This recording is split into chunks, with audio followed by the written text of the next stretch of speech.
C'est parti à Bamako pour le forum sous-régional de la jeunesse. Ensemble, les jeunes venus d'Afrique vont échanger sur leur engagement comme partenaires stratégiques pour la paix et la stabilité politique au Sahel. À suivre les temps forts de la cérémonie d'ouverture dès le début de ce journal. Oxfam Mali aux cheveux des populations vulnérables des régions du centre. C'est là à travers le lancement du projet Promotion des droits de l'homme, de l'égalité sociale, économique et de la consolidation de la paix. Un projet d'une valeur de 2 milliards de francs CFA. Il est 13h, ravi de vous retrouver. Bonjour à tous, bienvenue dans cette édition d'information. Je vous l'annonçais dans les titres, le forum sous-régional de la jeunesse s'est ouvert hier à Bamako. C'est sous le thème « Engagement des jeunes comme partenaires stratégiques pour la paix et la stabilité politique au Sahel » organisé par Gorée Institut en partenariat avec l'école du maintien de paix à Blondenbey de Bamako. Ce forum de 2 jours regroupe des jeunes du Burkina Faso, du Niger, du Sénégal et du Mali. Reportage est signé Jules Sambou Sissoko. L'implication et la participation accrue des jeunes sont un atout majeur dans la prévention des conflits et la consolidation de la paix au Sahel, en proie à des défis complexes, notamment l'instabilité sociale et politique. Ce forum sous-régional engage les jeunes du Burkina Faso, du Niger, du Sénégal et du Mali comme partenaires stratégiques afin d'améliorer leur participation au processus de paix et politique. Le Gorée Institut, c'est une organisation panafricaine de la société civile qui a pour mission de contribuer à la mise en place de sociétés civiles paisibles, justes et autosuffisantes en Afrique de l'Ouest, en Afrique généralement, de renforcer le dialogue politique pour la résolution pacifique des conflits. Permettez-moi de saluer ici la collaboration dynamique entre l'école de maintien de la paix à l'Université de Bamako et Gorée Institut. Partagent sur plusieurs points la même vision que notre prestigieuse institution. Et c'est tout cela qui explique notre forum, qui a pour objectif de fournir aux jeunes un cadre de dialogue, de réflexion, d'apprentissage, d'échange d'expériences et de bonnes pratiques. Au Mali, les autorités de la transition accordent une place de choix à la jeunesse pour l'édification d'une nation de paix réconciliée et stable. Cette thématique pertinente cadre parfaitement avec nos missions au ministère de la Réconciliation. Nous partons du principe que les conflits et les divergences doivent être réglés par des moyens pacifiques, tels que la médiation et l'inclusivité. Vous constituez plus de 70% de nos pays, donc des pays du Sahel. À ce titre, vous constituez une force qui doit dépasser les slogans de revendication et vous engager à prendre et à tenir votre destinée entre vos mains. La jeunesse constitue une des plus belles opportunités pour notre pays et pour le Sahel. Le forum rassemble 50 jeunes issus des organisations de la société civile, des partis politiques, des organisations internationales et des institutions gouvernementales.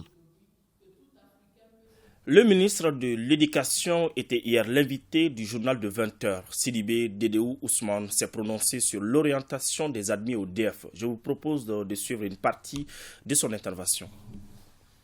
Les orientations, nous avons un chronogramme bien déterminé. Ce chronogramme qui est étalé sur 2 étapes. D'abord, il y a le processus des tenues des comités régionaux qu'on appelle CRO dans les académies et la tenue du comité national qu'on appelle CNO. Et suite à ces missions de contrôle, le chronogramme même en son sein fixe des délais et des dates bien déterminés. Et pour les orientations, Salimata, le délai fixé au niveau de ce programme est le 20 octobre 2022. Donc pour vous dire qu'il faut relativiser par rapport au retard, et certes il y a eu du retard, mais du retard dû à certaines difficultés rencontrées. Et il faut aussi signaler que le programme des classes de 10e, parce que les enfants ils quittent le fondamental pour aller au secondaire général, le programme des 10e, il est assez allégé. Il est étalé sur 6 mois. Or, nous avons connu une rentrée scolaire en octobre et nous fixons une rentrée scolaire pour ces secondaires-là. Donc, pour les orientations, nous allons proclamer les résultats le vendredi pour que les enfants reprennent effectivement les cours. Un autre titre de ce journal, lancement du projet promotion des droits de l'homme, de l'égalité sociale et économique et de la consolidation de la paix. Une initiative d'Oxfam Mali pour aider des populations vulnérables des régions du centre. Financé à 2 milliards de francs CFA par la coopération danoise, ce projet vise à soutenir les communautés vulnérables des régions de Ségou et de Mopti. Le reportage est signé Adama Djimdi.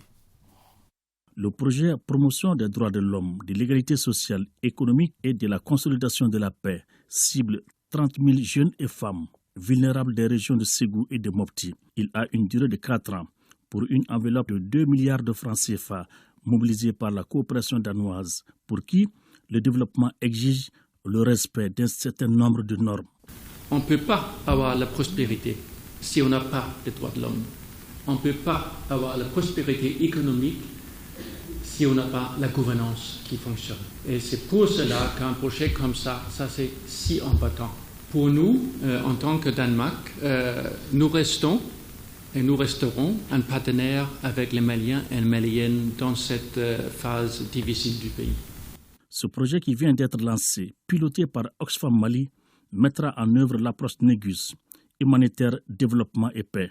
Il tient compte à la fois des besoins immédiats et à long terme des populations affectées et renforce les opportunités de paix. Nous croyons qu'il est possible d'inverser la tendance de l'injustice et de lutter contre la pauvreté à travers des initiatives telles que celle qui nous unit. Cette initiative d'Oxfam Mali illustre bien son engagement à accompagner le gouvernement dans sa vision pour un Mali sécurisé, uni et pacifique, dans lequel les populations les plus vulnérables peuvent rêver et prétendre à un avenir radieux.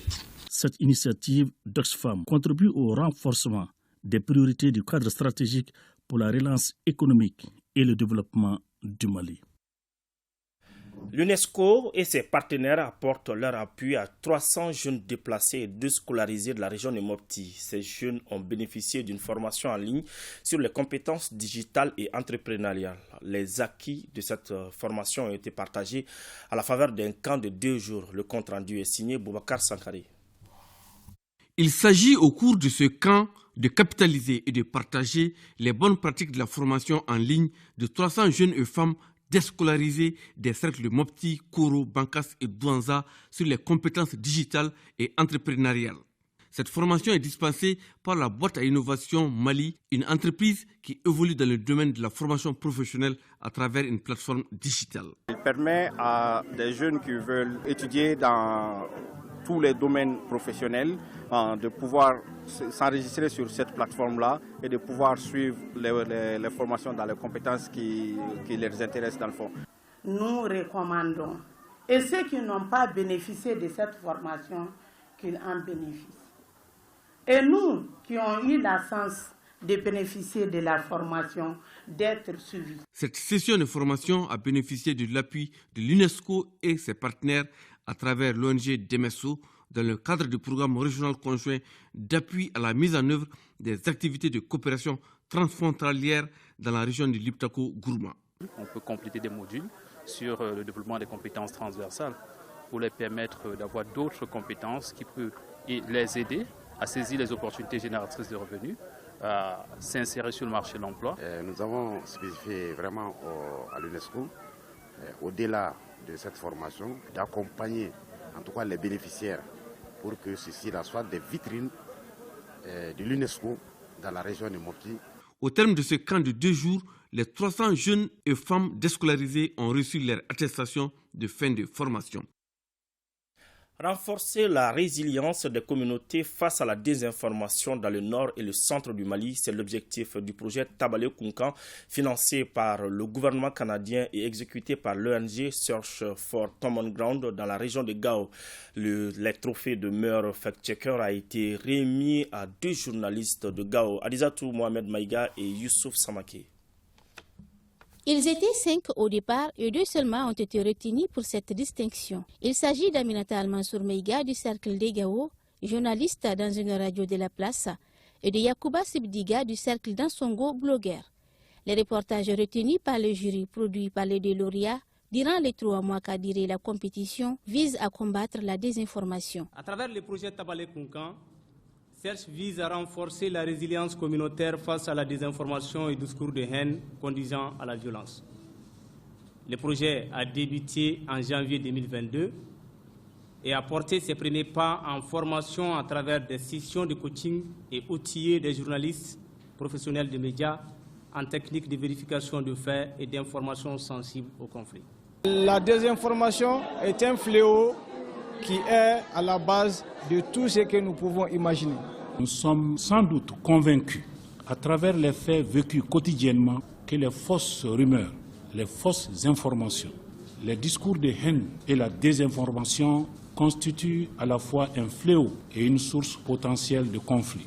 À travers les NTIC, qu'on appelle les nouvelles technologies de l'information et de la communication, qui connaissent une croissance très rapide à travers les canaux et les plateformes qui sont maintenant de nos jours très multiples. La remise des trophées aux lauréats et la projection du projet Tabale Kunkan ont sanctionné la cérémonie. Rappelons que l'ONG Cherche Fort Common Grand est une organisation mondiale de consolidation de la paix et qui travaille dans 33 pays.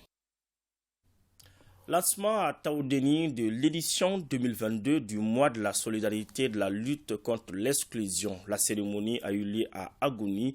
C'est ce que nous dit notre correspondant Chérifou Moulay Aïdara. La présente cérémonie donne le ton de la 27e édition du mois de la solidarité et de lutte contre l'exclusion dans la région de Taoudéni. Cette année, le lancement a eu lieu à Agouni, cercle de Bouchbéha. Le lancement des activités du mois de la solidarité est une occasion pour nous de lancer les jalons d'une solidarité ancrée dans notre culture, pour permettre à chacun et à chacune de se manifester à l'endroit de ceux et celles qui sont le plus dans le besoin d'assistance. Justement, tout au long de ce mois, des actions d'entraide seront menées à travers la région. Les thèmes retenus cette année est la solidarité, facteur de consolidation de la paix et de la refondation de notre nation. Les thèmes de cette année nous invitent, comme tous les ans, à mettre l'accent sur la solidarité comme réponse à la consolidation de l'entente, de la paix entre toutes les communautés. C'est aussi un signe important permettant de renouer avec les vertices cardinaux d'entraide. Le mois de la solidarité a pour objectif la promotion d'une culture de solidarité au sein des populations. Ça, c'est un premier objectif.